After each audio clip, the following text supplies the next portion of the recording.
Hi, welcome to my podcast. Today's segment on student constitutional rights on school campuses. My name is Zanique Addison, and I am thrilled to explore a topic that sits on the intersection of law, education, ethics, and whether you're a student, parent, or educator, or even a policymaker. Understanding these rights are and will be essential to fostering a fair and inclusive learning environment.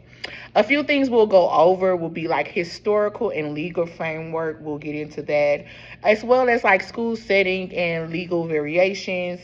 Also, we'll talk about some current issues today and just kind of what I think on everything, because I'm sure we all have opinions. So, first thing is student constitutional rights in school are have primarily came from the First, Fourth, and 14th Amendment in the U.S. Constitution, because we all know the First Amendment protects the freedom of speech, religion, and assembly. Fourth Amendment guards the unreasonable searches and seizures, as well as the Fourth Amendment ensures the due process and equal protection under laws, right? This landmark case, Tinker versus Des Moines, it was a case back in 1969 that affirmed that students do not share their constitutional rights to freedom of speech or expression at the schoolhouse gate. However, these rights are not absolute. Schools can regulate speech that causes a material of substantial disruption. So, and basically what that means is like we cannot as like teachers, district principal, we cannot control the rights of kids out of school premises unless it disrupts school and others' learning behavior. As rightfully so, we want to give every kid free rights, their rights. Different type of schools are kind of run differently. Here at a public school, which is currently where I work, we are paid by the state, so we must uphold constitutional protections. Every public school, if you receive federal funding, right? Charter schools, on the other hand, are kind of ran a little bit more differently. These public schools are funded but privately operated, so their legal status is like under scrutiny.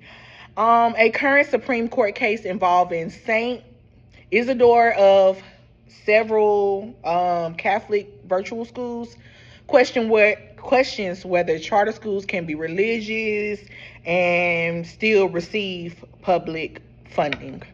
Private schools generally not bound by constitutional constraints, but unless they receive federal funding. So, of course, if the school is funded on their own or privately, things can be ran a little different. But if they're going to receive public funding, they need to make sure certain things are, kept up. Like I said, you can be religious and still receive public funding. Like certain schools and private schools are just different. So, virtual schools are currently new, especially since COVID. They raise new questions about jurisdiction and enforcement of rights in digital spaces. So, that is a whole nother ballgame.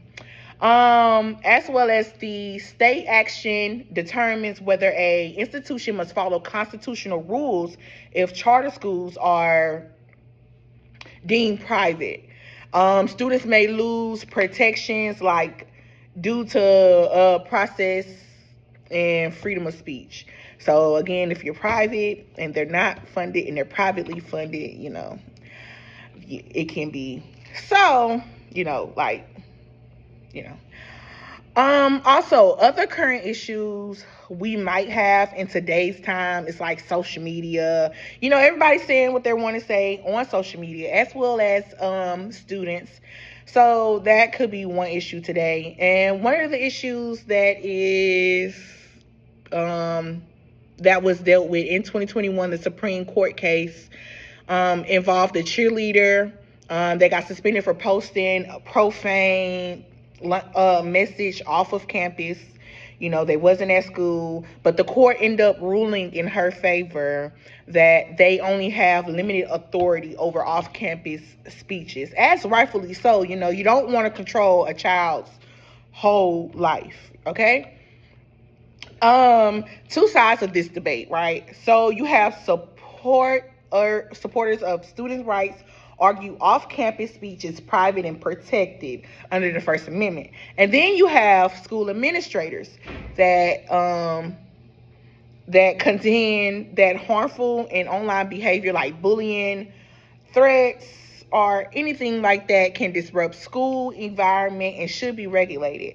And I also agree with that. So if, they made a post and they're not in school, but if it disturbs others in school, depending on what they may have said, I do think action should be taken. No one should ever be bullied. No one should ever feel less than. The court did acknowledge from the case that the exceptions were school may intervene if severe bullying or harassment, because like I said, no one should feel left out, threats of violence, academic dishonest, or breaches of school security. And I don't know if I mentioned the case, but this is the case of Mahogany Area School District versus BL. So that's just kind of my thoughts on it. You don't want to disrupt other kids. Also, as an educational leader, because I am a teacher, so I like to say I am an educational leader, I believe that student rights must be protected, but schools must also maintain a safe and respectful environment. Off-campus should not be protected unless it poses a clear and direct threat to the school or an individual well-being. This position aligns with both legal and of substantial disruption, ethical principles of fairness, dignity, and respect. That also aligns with that. Schools should not overreach into student private lives because they should have their own freedom, but we must also act decisively when harm is evident. So I think I kind of touched bases on what I wanted to talk about today. Thanks for tuning in, and let me know what you guys think. Also, remember, constitutional rights are not just legal doctrines. They are the foundation of a just an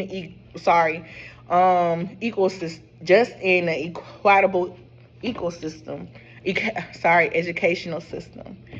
Let's keep this conversation going. Until next time, stay informed and stay empowered. Thank you.